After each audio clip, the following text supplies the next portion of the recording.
everyone, and welcome. My name is Jean Gallagher, financial advisor, founder of Seaside Solutions, and founder of Discover Rising Tides. Welcome to show 35, Discover Rising Tides, How the Outside Makes the Inside Better, where we explore the importance of the outdoors and maintaining life balance. And through this series, we'll be talking with women business owners to understand their journey. We'll also be hearing from Lynn Schuster-Williams, author, coach, and her segment called Rising Up. But first, this is part 2, actually. I'm excited to reintroduce Miriam Burlakovsky. Hi, Miriam. Hi, Jean. Thanks for having me on the show. Oh, I'm so excited. This is going to be fun. And so let me just do a quick little bio read, even though we've done this before, and then we're going to jump right in. So Miriam is the founder and CEO of Mindful Miri Method. She teaches mindfulness, yoga, and behavioral changes to busy women who want to feel light, healthy, confident, and free in their bodies. Mindful Miri Method's mission is to empower 1 million women to improve their relationships with food, their bodies, and themselves through meditation, mindset, and movement. That's right. Yeah, so we're doing a part 2 because we were so involved. There was so much to talk about with body positivity. We really didn't have a chance to get to the outside, and there's really a couple of aspects of it that are so important. So we thought we'd do a part 2. And so before we do that, let's do a quick review. Give everybody a reminder of what you do, how you do it, your background, and that'll give us a good base to start with. Absolutely. So I'm a school psychologist by day and a behavior analyst as well. And I got my yoga certification and started mindfulness training and kind of married all of that into a beautiful coaching program that helps women who are done with dieting feel great in their bodies at any size without dieting or deprivation. And so we change behaviors so that they have healthier habits. We make the changes they want to make, but feel resistance in some way. So lots of fun. I've got an app. I'm working on a book, got a podcast, lots of resources out there to support women and lift them. And the work is really so important because how we appear to ourselves is quite different from how we actually appear to others. Would you agree? Absolutely. And that social, not only do we reflect on how we are perceived by others, but then we have our own perception, and all of that plays into how we feel about ourselves and the way that we show up for other people as well. Very important. And there's so many pressures in today's society. There's the social media one, which we'll touch on too, but there's just so many pressures from how we do and how we perform in our job, or how we perform as parents, or but quite often how we are to ourselves, and the individualism of ourselves is set aside quite often too, and gets ignored because we as females our instinct is to take care of others before we take care of ourselves. Absolutely. Yeah. I say to a lot of my clients that, we don't have to be programmed for martyrdom. I know we are programmed. We're conditioned as females, as mothers, to be nurturing and selfless and sacrifice, but martyrs by definition die. We don't want that outcome. So, and the alternative is going insane, or maybe punching your kid in the face, who knows? And so none of those outcomes are positive. We want to empower women to take really great care of themselves so that so their cups are full, they can overflow. And,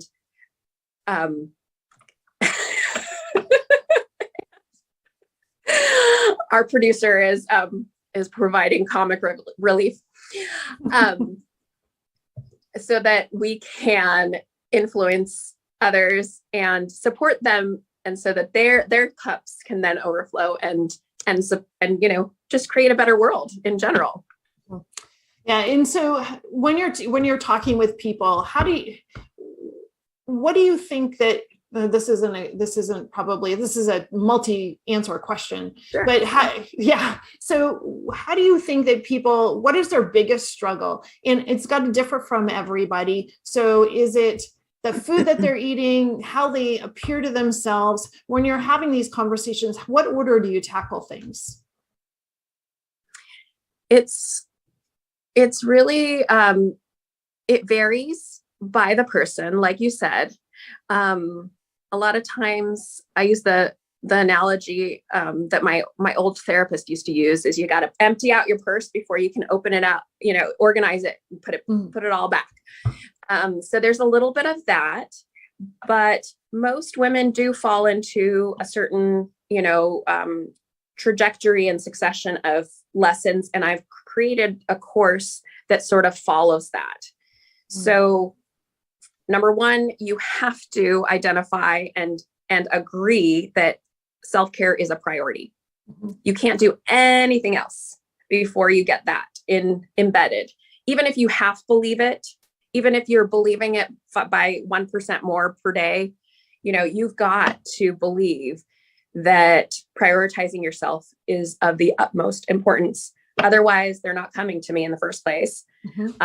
They're probably face planting and, or having medical issues, having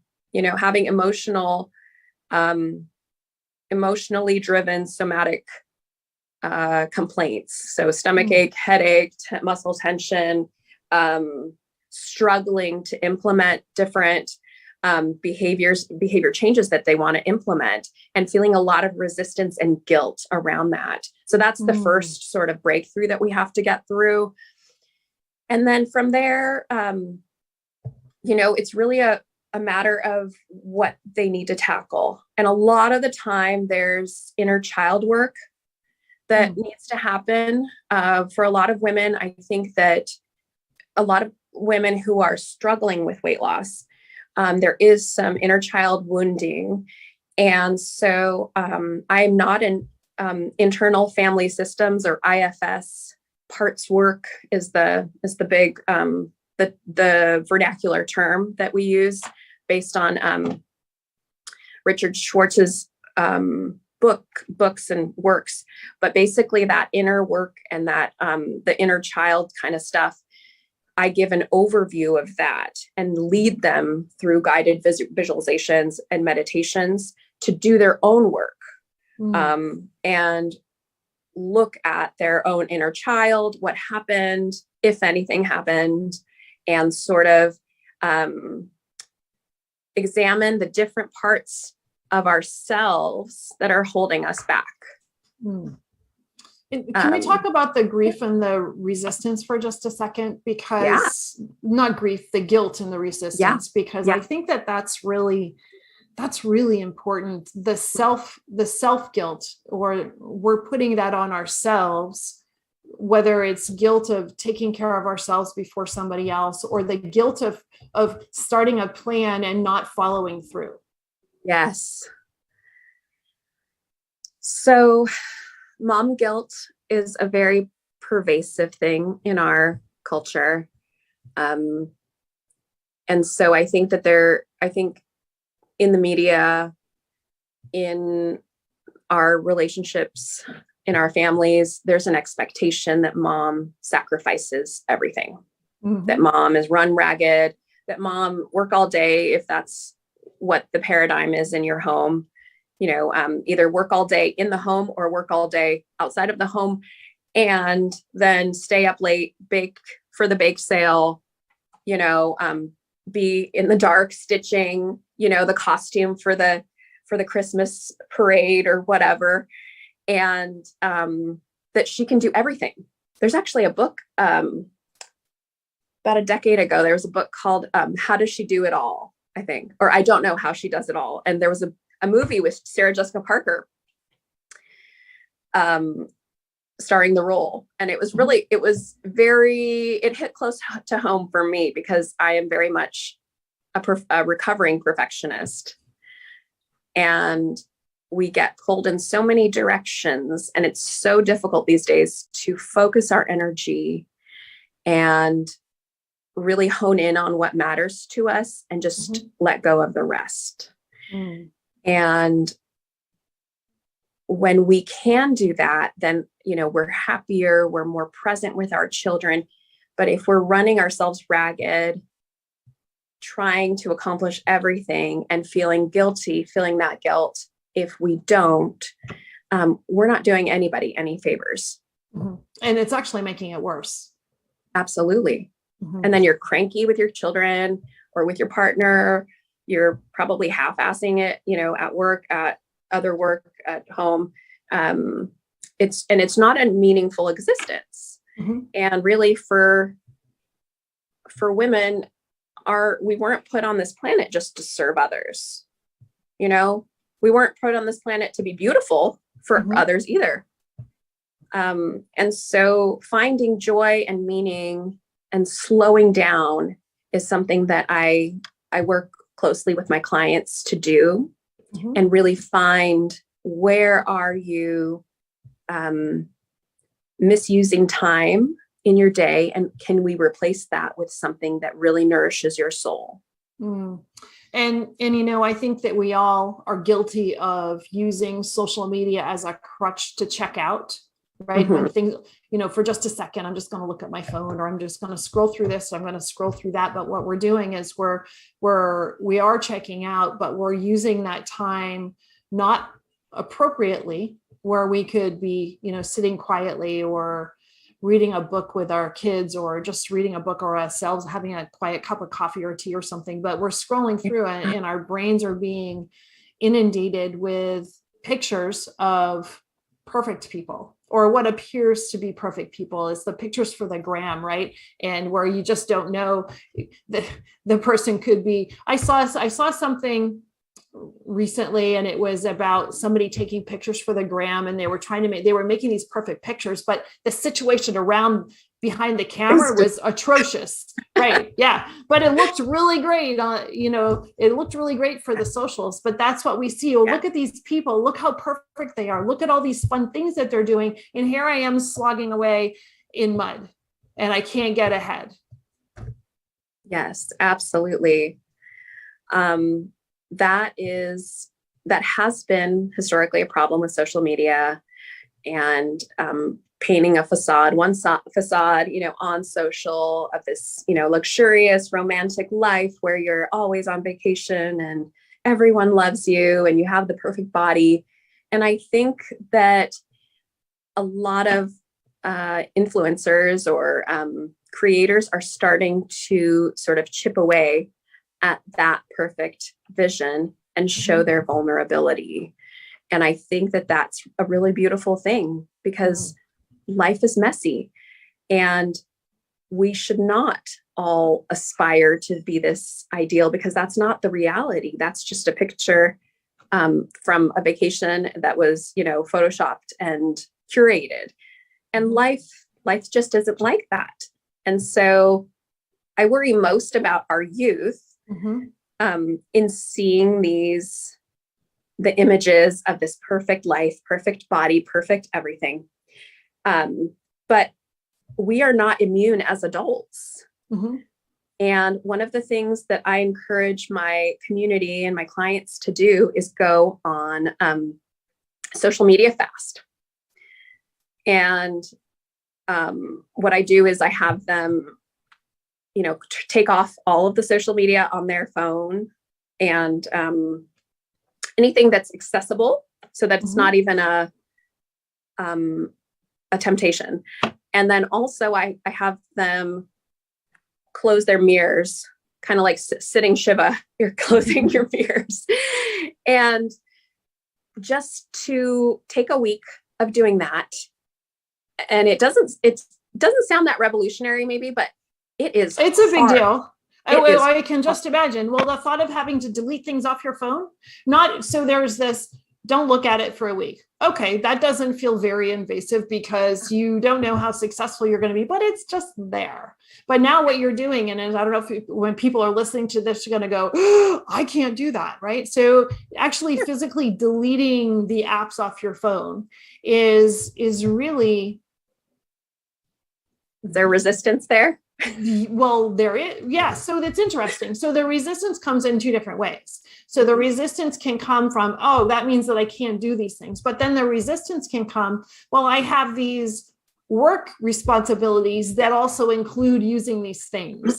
And so now, can I let that all go? When we go on vacation, it's easier to let that stuff go, right? Because we're not doing a habit driven day. We're doing new things. And it's, where I'm out of town. I barely looked at my phone. It was really wonderful. So now I am here back in my regular scheduled program, right? It's Monday and I'm going to work and things. And then you fall right back into those habit driven efforts. Yes. So yeah, there's some resistance about that. Yeah, I bet. And I do get resistance from clients, and you do what you can, this is, so let me back up a little bit. But isn't that where the hard work is too, though? Yes, exactly. But let me back up and tell you why, the why behind what the media detox or the fast would be doing. So we all engage in social comparison. And social comparison, they call it up or down, right? So we look at people who we think are above us in some way, status, body type, work, success, any of those things. And we can also look down, where people are, maybe a few years behind us in some way, either in their job, at school, in their body evolution, whatever. And we have the tendency as humans to compare up. And that's what has helped us survive and continue to grow.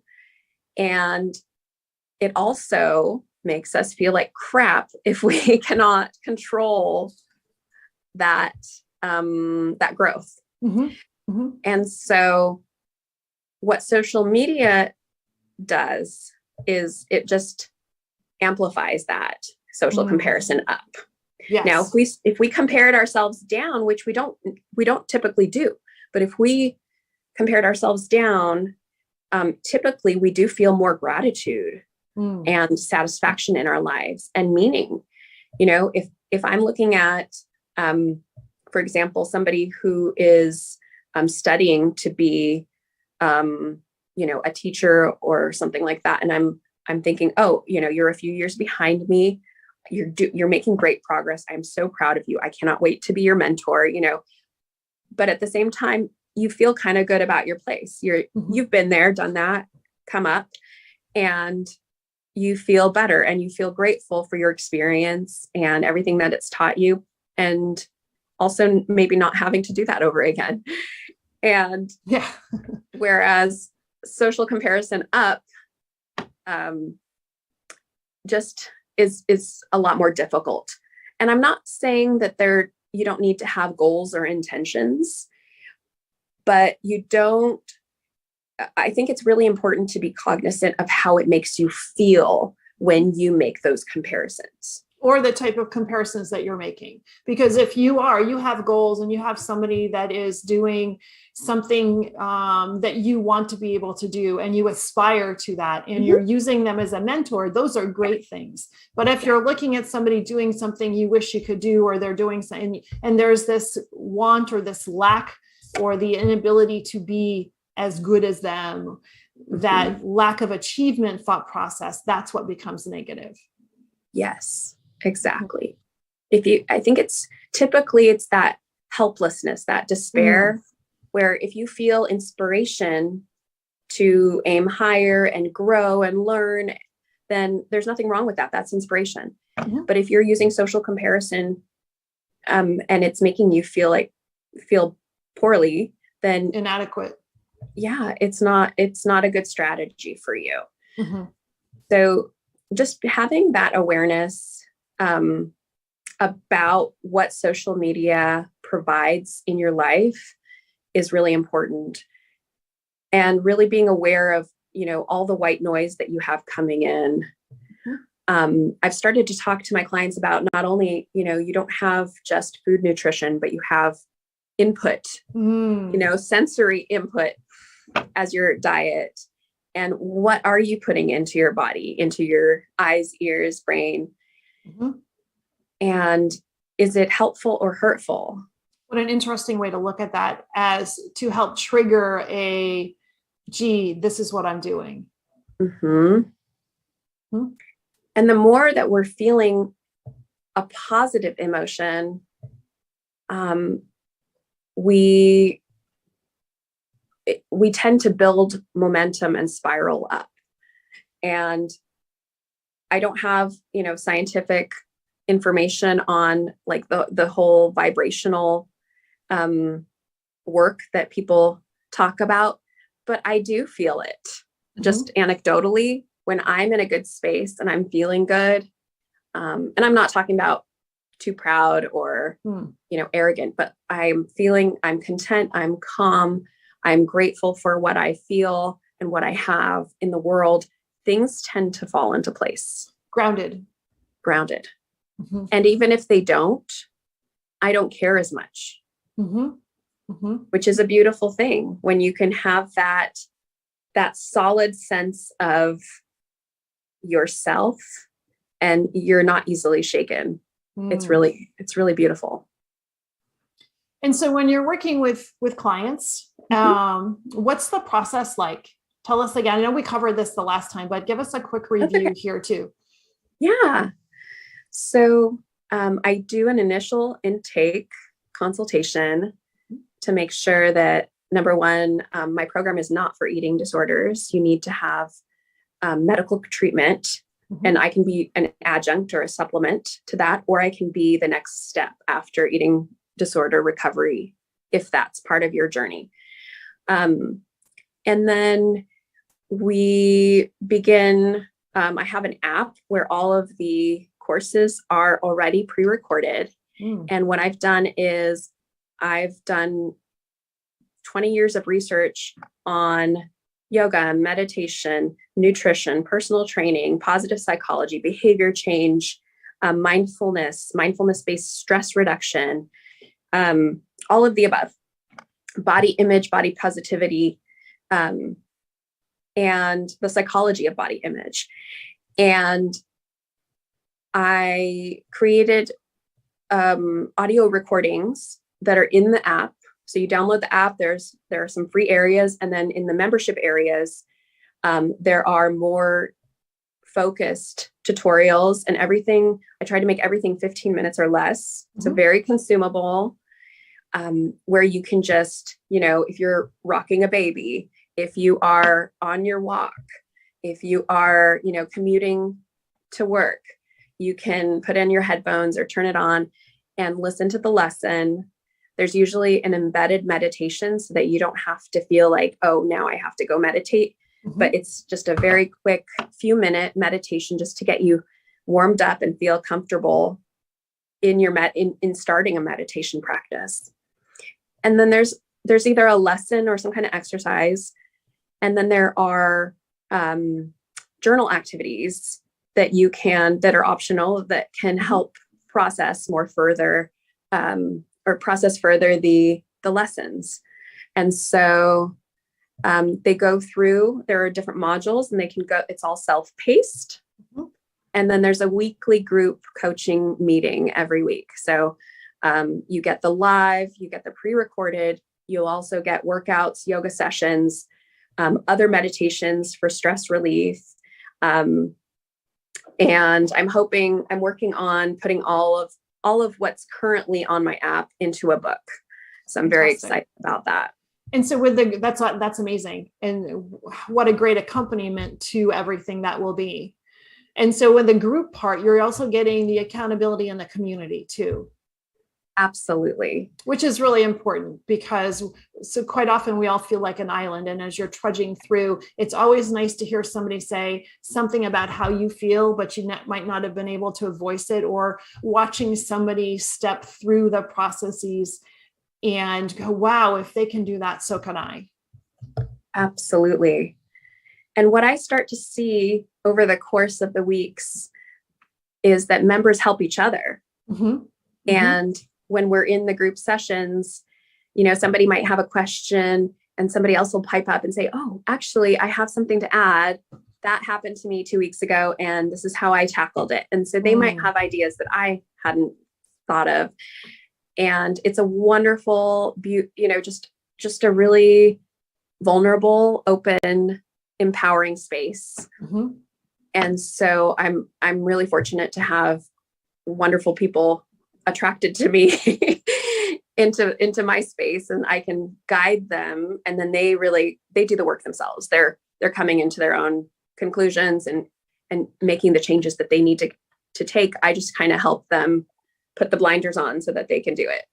That's fantastic. So let's talk a little bit about when you're talking with clients or you're working with clients and incorporating outdoors into that process. How does it work? What do you do? And what differences do you see?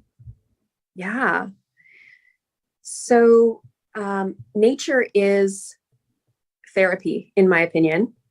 I think that there is something that we cannot explain at this point scientifically, but there are many studies that show the power of nature.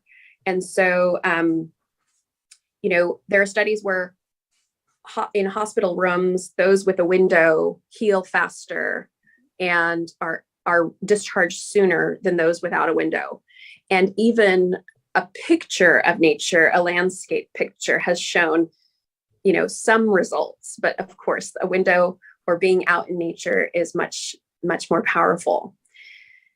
There is some evidence out of Japan for the forest bathing, you know, where people just go into a large area of trees and enjoy that stillness, that feeling, and without getting too new agey, you know, it's powerful. It just is. Being outside, I've become somewhat of a tree hugger.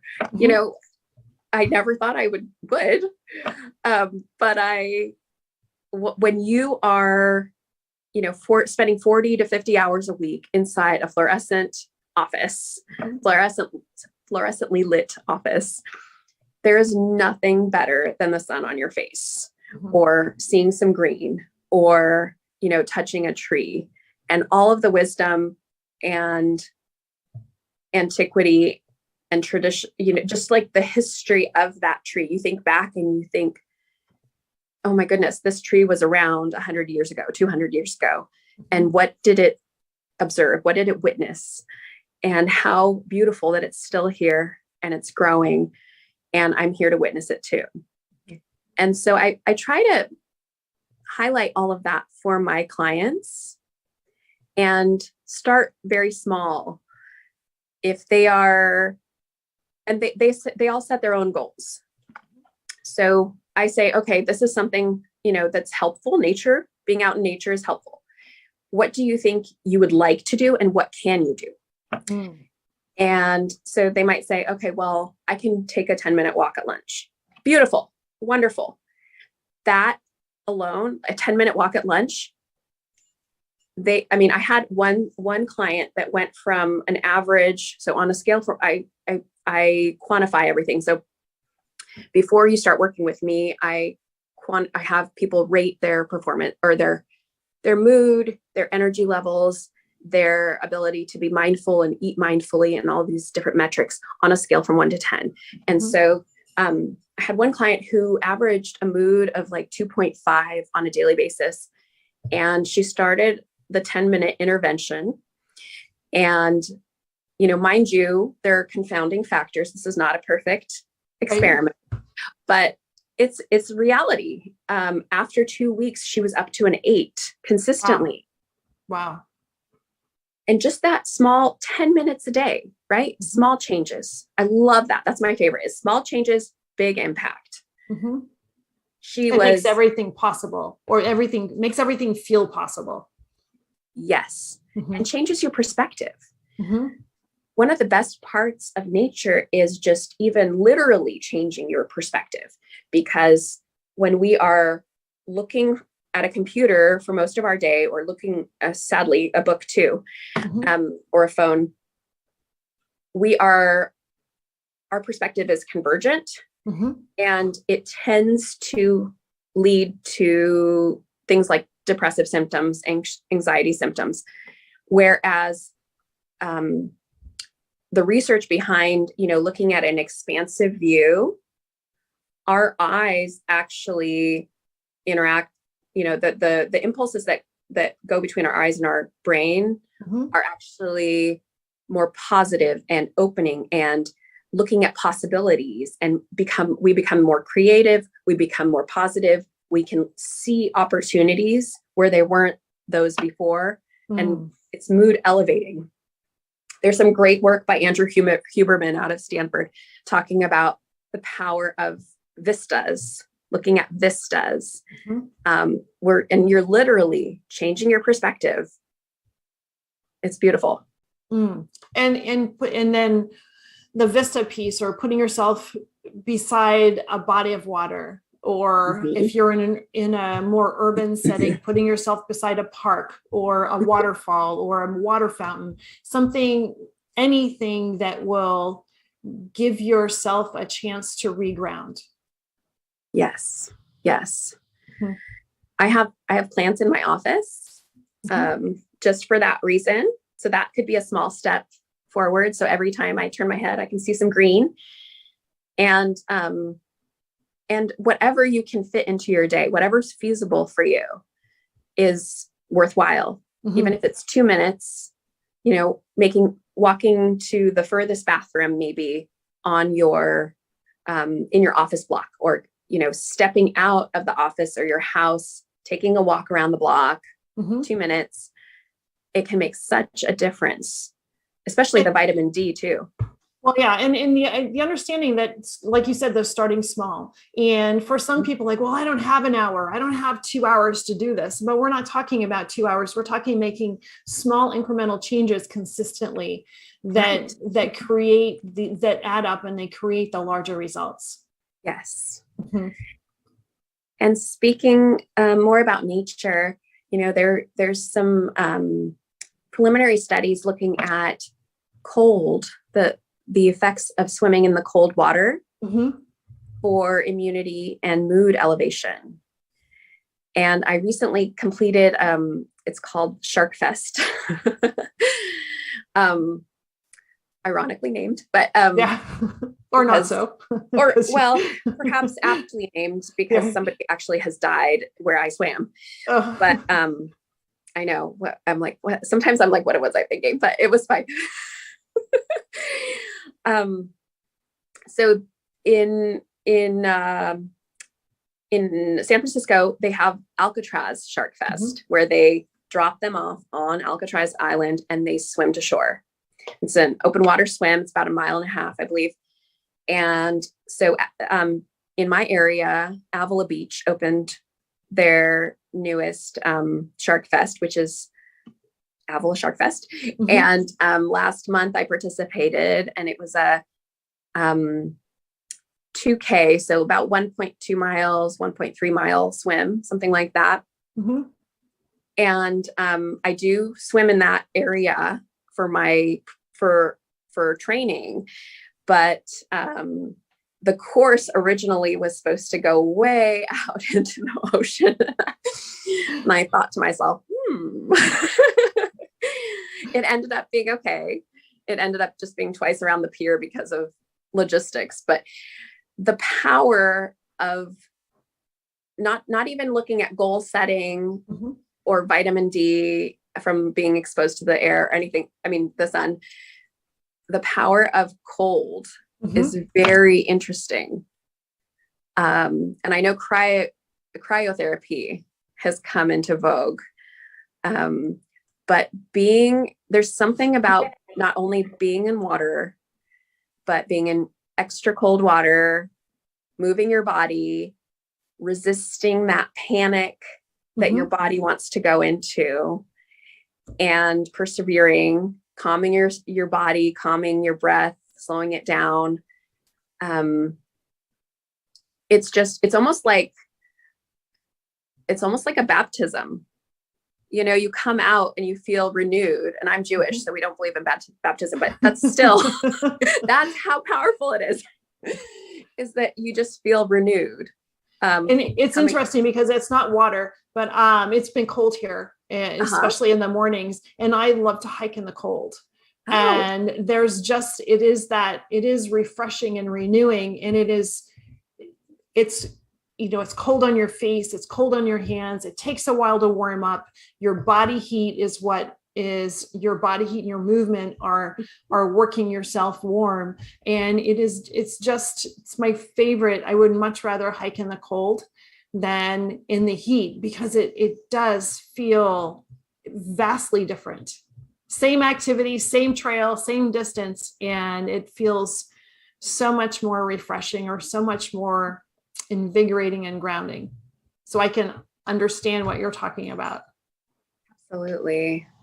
I think it's interesting to look at, you know, thousands of years ago, or maybe even millions, how people like hunter-gatherers would move with the seasons and adjust things, their nutrition, their location. They would move, you know, they would adjust to nature's cycles. And I think that modern society, we've kind of moved away from that, especially in the States where we can have fresh fruit all year long, right? And have, you know, greenhoused plants and things like that all year. And there's something to be said for changing your behavior, changing your diet, changing your maybe exposure to the elements seasonally. That symbiotic association with how the time of year, the shortness of the day or the length of the day, and your relationship to that and the weather. We are all, you know, we are between that and the cycle of the moon. We're all affected by all of those aspects of the daily life and the daily life around us. So for you as a psychologist by day and a coach when you're not at school and and a mom, there's a lot of pressure on you as well. And so how do you, other than swimming during Shark Week? Yes. What do you do? How do you manage yourself and how do you utilize the outdoors to stay grounded so that you're showing up for the kids at school or you're showing up for your clients? So I do a few things. I try to get out for a walk during my lunch. I hike a few days a week, as much as I can. I ocean swim occasionally. It's getting colder, so not so much now. And I kind of just immerse myself in the trees at the park across the street from my house. If I look a certain way, I don't see any houses. There are some beautiful redwoods and sequoias, and I have a really beautiful park. It's kind of the exception to the rule, but you know, there's a playground and everything, and soccer field and basketball, but there are these gorgeous old trees. And so if I just put in some headphones so I can kind of tune out if there are a lot of people around and just go meditate facing these trees, I can't see any other house. I feel like I'm in the middle of the woods, and it's just so rejuvenating in such a small period of time. I'm all about efficiency. You know, we have a lot of people pulling on our time and wanting our time and attention. And so if I can get something done like a meditation and rejuvenate in 5-10 minutes, I'm all for it. And another thing I've done is I've made my backyard beautiful. And it seems kind of simple and maybe even silly, but beautifying your space can be so therapeutic as well. So I have a pergola and a jacuzzi tub, and I I have bougainvillea, like wrapping around the pergola, which I love. I spent a lot of time finding the perfect shade of bougainvillea.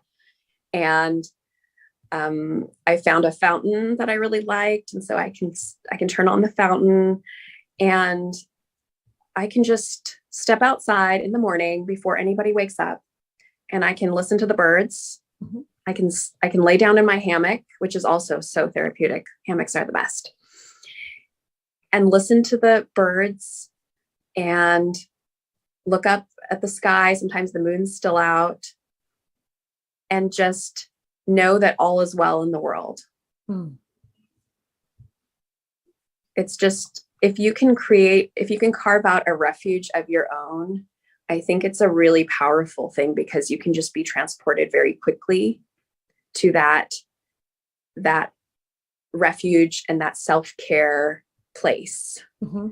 And the more you practice it, the easier it gets to just flip it on and off. And to be able to say that it's yours. Yeah. That's beautiful.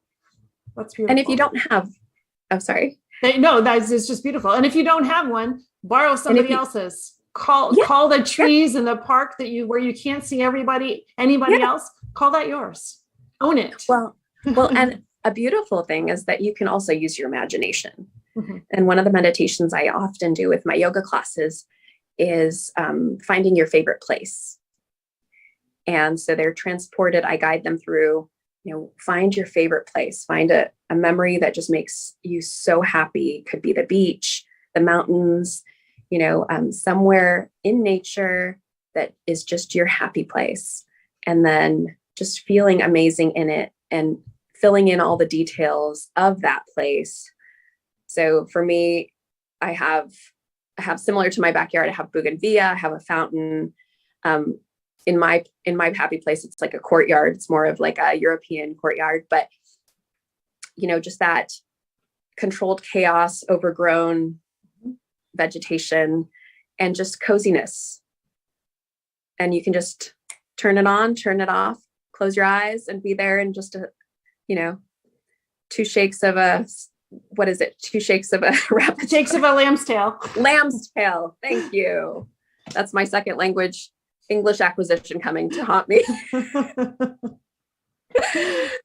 That's beautiful. So what a great message to end with, and create your own happy space that you can escape to in a thought, physically or mentally. That's beautiful. Miriam, I want to thank you so much for returning for part 2 and sharing your insight. It's been absolutely wonderful. And so tell people where they can find you. Yes, absolutely. Everything is at my website, mindfulmiri.com. It's mindfulmiri.com. And my app is there, my offerings on Insight Timer. My book will be there, my podcast about body image and women. All of those things are there for your enjoyment. Great. I encourage everybody to take a look and peruse and see what would fit for you. So, Miriam, thank you so much again. It's been a pleasure. Likewise. Thanks again. Bye-bye. Sure. Bye.